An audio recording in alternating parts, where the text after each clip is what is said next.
What's going on YouTube? It's your boy Barber Jase and we are back with another video. Hope you guys are having a great day. And yes, we have another Basic Barbering Breakdown, episode 3. Jeez! We're mixing it up today. We're doing clipper over comb breakdown, also some ASMR and a little bit of styling blow drying as well. I just want to give a big shout out to all the barbers around the world watching this right now. I hope business is going well. All the barbers that I know are super busy, so keep working hard, keep grinding. Let's go, big up. But let's jump straight into the video. I've got my guy Kush in the chair. He's going for short back and sides, disconnected on the left side. He also likes the length of his fringe so he can push it back, so I'm going to disconnect that as well. But to start off, I'm just going to use a number 2 and remove some weight. My client has left his hair quite long, so I'm using a number 2 to remove some bulk, but I'm flicking out, creating a mushroom shape so I can show you a bit of clipper over comb.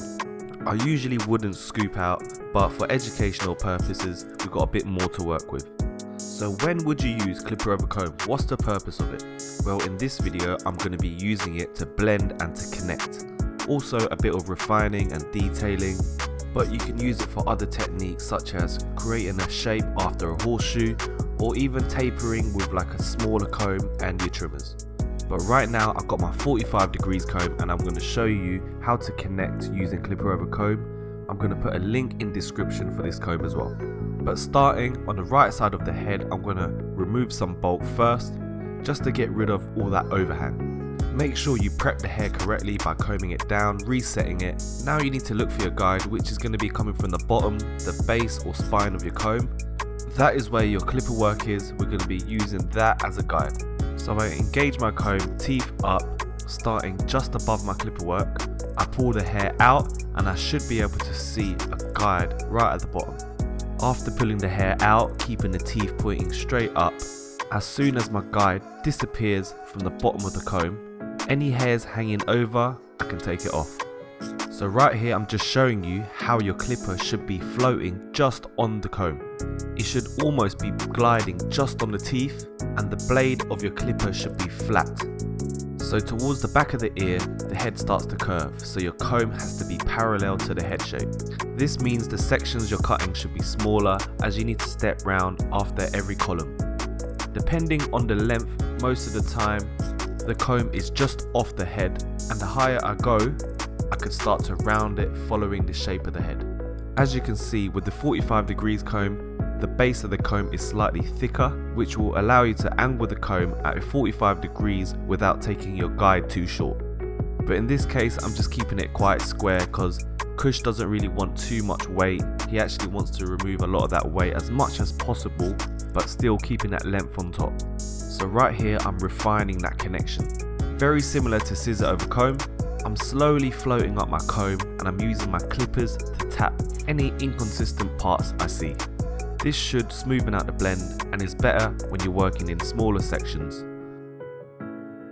Thank you again guys for watching. Make sure you like, comment down below and subscribe. Let me know what you guys think and give me some suggestions.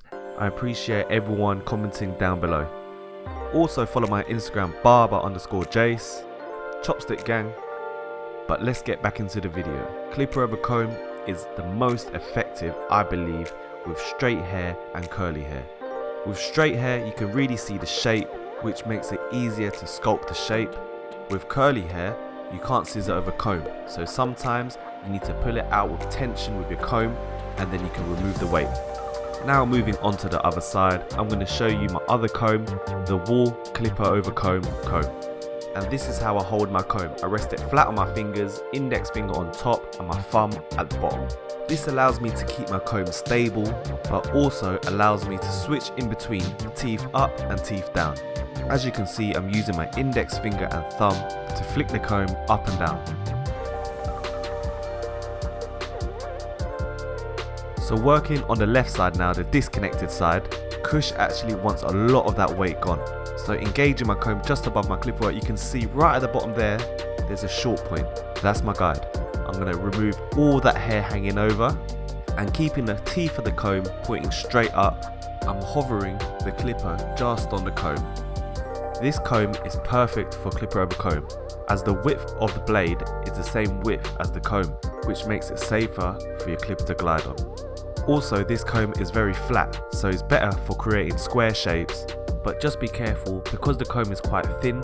If you rest the comb on the head, it does take it very short. That's why, as you can see, my comb is just off the head. Doing that tapping technique to work around the curvature, refining my work, and now I'm checking it. Best way to check the shape of the haircut is to use your mirror, and my client doesn't want too much weight where the disconnection is. So we're just going to take off more weight, but we're not going to shave it all the way up, otherwise that's just going to look stupid. Clipper over comb is a sick technique, but I always scissor over comb after it to soften it and refine it. Sometimes it might look good after clipper over comb, but personally I just like to give it that scissor cut finish where the connection is. But most of the work and the shape is created by clipper over comb. But that is it guys, the clipper over comb part of the video is done. Now we're going to move over to the ASMR part where I'm going to show you how I cut the top. But if there's any more questions you guys want to ask me, or if I've missed out any parts of clipper over comb, hit me up down in the comment section below. But if you made it this far in the video, thank you again, and if you like watching the scissor work, then this part is for you guys. Enjoy.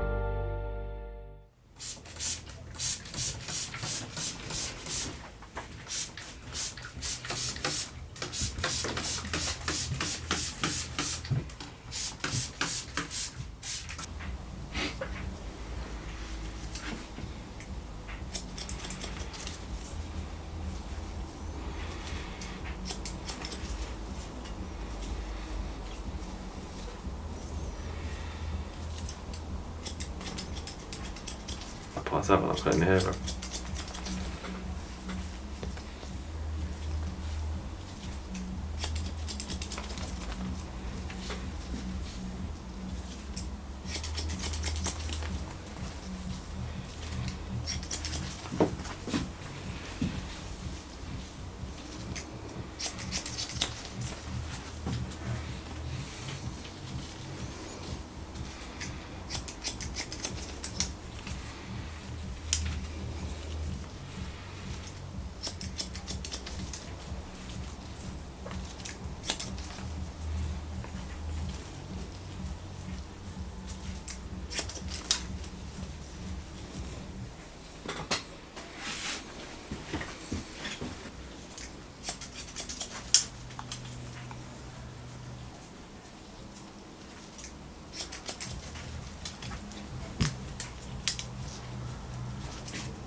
That's a good one, that one.